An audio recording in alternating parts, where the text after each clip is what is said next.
Dietitian Shiva Kumar से जानते हैं आज के डाइट से डायबिटीज़ को कैसे करें कंट्रोल।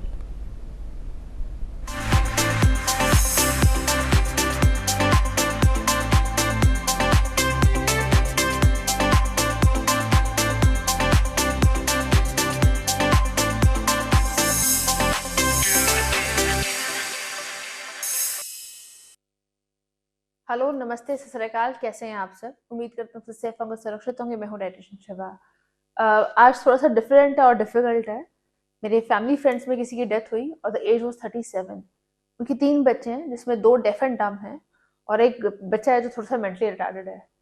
आप ये समझिए कि एक इम्पैक्ट, एक उम्र का, जो हम ये कहते हैं कि हम तो 50 साल जिएंगे, 60 साल जिएंगे, वो इतना डायनामिक्स है जो चेंज हो चुके हैं कि कुछ चीज़ें मालूम ही नहीं होती क्या चीज़ें कब है जो चेंज हो जाती हैं। उनका बेसिक रीज़न ऑफ डेथ है साइलेंट अटैक।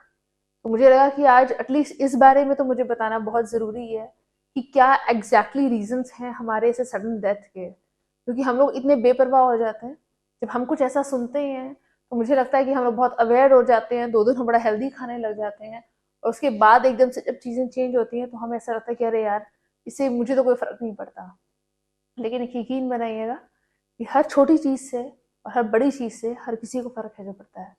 आज इतने बड़े प्लेटफॉर्म को मैं प्रैक्टिकली इसी चीज़ के लिए बताना चाहूँगी और याद यूज़ करना चाहूँगी कि प्लीज़ अपने आप के लिए खाना खाइए और अपने आप के लिए ज़िंदा रहिए। बहुत डिफ़िकल्ट था। आज शायद हाँ, थोड़ा आवाज़ है तो थोड़ी काँप जाएगी, आँसू ना झलक जाएँ, इस चीज़ का डर है। बट मैं ये चाहूँगी कि आप लोग प्लीज़ आज के एपिसोड को ध्यान से सुनिएगा। बेसिकली जब डायबिटीज़ होती है, जिसको हम DM1 कहते हैं, क्योंकि जन्म के साथ ही डायबिटीज़ है, कई लोगों को ज़्यादा होती है या किसी के साथ लाइफ़स्टाइल डिसऑर्डर के साथ होती है, उसे DM2 कहा जाता है।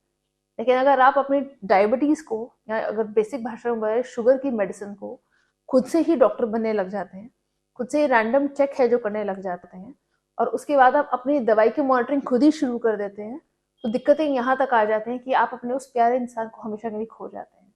आइए इस चीज़ पे समझें, why diabetes, which medicine and how to eat. हम लोग जब दवाइयाँ शुरू करते हैं तो हम लोग को जैसे डॉक्टर ने कहा जाता है, तो क्योंकि दवाई नई नई शुरू की है तो हम एज पर डॉक्टर प्रिस्क्रिप्शन है जो जाते हैं। लेकिन विद द टाइम हम क्योंकि इंसुलिन के इंजेक्शन है जो लगा रहे हैं तो हमें लगता है कि तो मीठा खाना भी अलाउड है।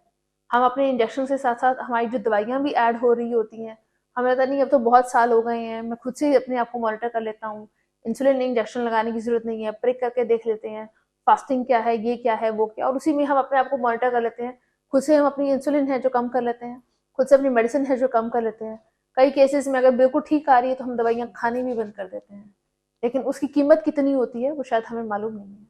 आइए जिस चीज़ से बात करें, क्या खा के आपका बॉडी प्रोफाइल आप खुद से ठीक कर सकते हैं। जब भी आप अपने आप को ये महसूस करते हैं कि आपको डायबिटीज़ है, तो इसमें 3 चीज़ों का ध्यान रखिए। फर्स्ट, अपनी फास्टिंग है जो नॉर्मल कभी भी रैंडम है जो चेक करनी है। सेकंड, अपना HbA1c जिसको 3 महीने की शुगर की एवरेज कहते हैं वो चेक करना है। और थर्ड, अपना यूरिन टेस्ट है जो करवाना है।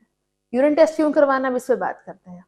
हम लोग फास्टिंग पे करेंगे या 3 महीने की एवरेज, उस पर तो शायद मैं बहुत बारी बता चुकी हूँ। लेकिन जो थर्ड शुगर का लेवल है, दैट इज कि हमारे कीटोन्स हैं जो आने शुरू हो जाते हैं यूरिन में। आपके प्रोटीन जो है बॉडी में टूटने शुरू हो जाते हैं और कीटोन फॉर्मेशन है जो होनी शुरू हो जाती है और वो आपकी यूरिन में आने लग जाती है। तो आपके अगर बॉडी में ऐसा कुछ चेंजेस आ रहे होते हैं तो दैट इज डेडली, क्योंकि इसका मतलब ये है कि बॉडी कीटोएसिडोसिस पे चली गई है और बॉडी का प्रोफाइल है जो ऑलटुगेदर चेंज हो चुका है। या तो आपकी शुगर है जो बहुत ज़्यादा एकदम से लो हो सकती है या हाई हो सकती है। बहुत हाई शुगर हो जाती है तो ठीक है, हम समझ सकते हैं कि एकदम से इम्पैक्ट नहीं आता। लेकिन लो शुगर का आपका हार्ट फेलियर, आपका पैल्पिटेशन, ये सब चीज़ें हैं जो आती हैं। इसका एक और टेन्योर भी हो सकता है कि आपको फ्रीक्वेंट यूरिनेशन है जो होना शुरू हो जाता है, बहुत ज़्यादा पसीने हैं जो आने लग जाते हैं, या आपको बहुत ज़्यादा भूख है जो लगने लग जाती है। तो हम इनको नॉर्मल सिम्टम्स में कंसिडर करने लग जाते हैं। ये तो शुगर है इसलिए ऐसा हो रहा है, जैसे हम 4 बारी वॉशरूम जा रहे हैं, that is normal, but this is not normal. तो जब भी अपने 3 या 4 महीने बाद हम टेस्ट करवाएं तो ये टेस्ट साथ में एडिशनल करवाएं ही करवाएं, ताकि एटलीस्ट बॉडी की रिक्वायरमेंट है जो पता चल जाए। सेकंड, आपको अगर ऐसा लगता है कि मैं फास्टिंग से अपनी बॉडी को ठीक कर लूंगा, कि मुझे तो कल से कुछ खाना ही नहीं है, आप एक चीज़ को क्लियर रखिएगा, जो डायबिटीज़ के पेशेंट्स हैं उन्हें कुछ ना कुछ खाना हर 2 घंटे बाद ज़रूरी है। अगर आप हर 2 घंटे बाद कुछ खा नहीं रहे हैं तो आप अपने आप को इनवाइट कर रहे हैं किसी और प्रॉब्लम के लिए।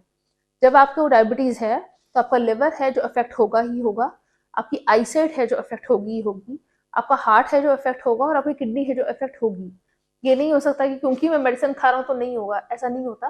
किडनी के ऊपर भी इफेक्ट आना शुरू हो जाता है, आई साइड पे भी, हर चीज पे इफेक्ट आना शुरू होता है, but that is with time. तो आपको आइडिया होना चाहिए कि हम क्या खा रहे हैं, किस रेशो पे है जो खा रहे हैं। किडनी पेशेंट्स अगर उनके साथ डायबिटिक है जो ऐड हो जाते हैं, प्लीज सैर जरूर कीजिए। ये बहाना देने के बजाय कि बहुत ज्यादा ठंड है तो मुझे नहीं बाहर जाना है, तो एटलीस्ट अपने रूम में है जो सैर कीजिए, लॉबी में है जो सैर कीजिए। आप अपने आप को एटलीस्ट एक स्ट्रेंथ है जो दे पाएंगे।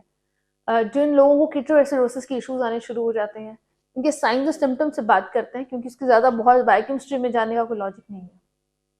आपके बैड ब्रेथ है जो होना शुरू हो जाता है, आपके मुंह से स्मेल आने लग जाती है, आपका यूरिन बहुत ज्यादा फोमी है जो होना शुरू हो जाता है, और स्मेल है जो एक्स्ट्रा आनी शुरू हो जाती है। आपकी बॉडी में कीटोन्स की इतनी ज्यादा फॉर्मेशन होनी शुरू हो जाती है कि आपके बॉडी ही कन्वर्ट कर रहा है, बट लेकिन वो सब कुछ बॉडी अब्जॉर्ब कर जाती है, लेकिन लिवर ही अब्जॉर्ब नहीं करता। मतलब प्रोडक्शन कर रहा है बट अब्जॉर्ब नहीं कर पा रहा, इसलिए बॉडी में टॉक्सिसिटी है जो हायर होनी शुरू हो जाती है, जिसके कारण बाकी चीजें हैं जो चेन रिएक्शन में ज्यादा आ जाती हैं। तो इसलिए प्लीज अपने प्रॉपर टेस्ट करवाइए। हमारे इंडिया में एक बहुत बड़ी मिथ है कि अगर टेस्ट प्रॉपर आ गए हैं, बिल्कुल एक्चुअल आ चुके हैं, तो लगे अरे यार ये तो पैसा वेस्ट हो गया है। अगर पैसा वेस्ट नहीं होता, आपका पैसा की यूटिलाइजेशन होती है कि एटलीस्ट आपकी बॉडी डैमेज पे नहीं जा रही। आपको मालूम होना चाहिए। आपका अगर कोलेस्ट्रॉल बढ़ गया है तो भी एक नई चीज है कि हम इंटरमिटेंट फास्टिंग कर लेते हैं तो भी हम ठीक हो जाएंगे। आप इंटरमिटेंट फास्टिंग करते हैं, विद डायबिटीज करते हैं, तो आप अपनी बॉडी का डैमेज है जो उठाते हैं, क्योंकि बॉडी एग्जैक्टली वॉलंटरी और इनवॉलंटरी एक्शंस पे है जो जाती है।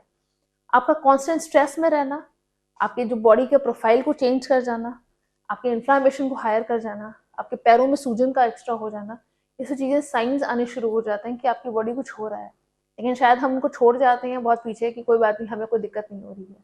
तो थोड़ी थोड़ी दिक्कतों का जो कुछ हो रहा है, प्लीज सेल्फ डॉक्टर मत बनिए। अपने आप से चीजों को मॉडिफाई मत कीजिए। शुगर में अपने आप को मॉडिफाई मत कीजिए, और अपना परहेज है जो पूरा रखें। क्योंकि डाइटिशियन हूँ तो डाइट टिप्स तो देके ही जाऊंगी। प्लीज अपने खाने को मॉनिटर अच्छा कीजिए। जिनको थोड़ी सी भी शुगर है और अनकंट्रोल्ड जा रही है, 400-500 बड़ी आराम से है, तो उनको चावल खाने की जरूरत नहीं है। आप ये बोले कि मैं तो चावल खा सकता हूँ और सब 400-500 तो आती है, तो that is not good. Second, वो लोग पोहा भी ना खाएं, क्योंकि पोहा भी चावलों का ही बना होता है। और तीसरी चीज, वो लोग मक्की की रोटी, क्योंकि अब सीजन चेंज है तो मक्की की रोटी की बहुत स्वाद है जो सबको लगती है, पर जिनकी शुगर अनकंट्रोल्ड रहती है उनके लिए भी मक्की की रोटी है जो नहीं बनी हुई है। उन चीज़ों का ध्यान रखिए कि क्या चीज़ें आपके लिए नहीं बनी हुई हैं, बनस्पत इसके कि हाँ बस हमें तो सब टेस्ट के लिए खाना है। या एक बहुत कैजुअल लाइन आजकल लोग बोल देते हैं कि मरना तो इतनी सब नहीं है, क्यों ना खा पी के मरो। खा पी के मरना गलत नहीं होता, बट अपने आप को तड़फा के और सामने वाले को तड़फा के मरना वो गलत होता है। तो इसलिए उम्मीद करूंगी आप सब अपना खुद का ध्यान रखेंगे, अपने आसपास वालों का ध्यान रखेंगे। और जिंदगी बहुत ज्यादा अनप्रिडिक्टेबल होती है, कभी मालूम ही नहीं होता कौन कब है, किसने कब आगे जाना है पीछे जाना है। तो इम्पैक्ट क्रिएट कीजिए, अवेयरनेस क्रिएट कीजिए और खुश रहा कीजिए। Thank you so much for joining.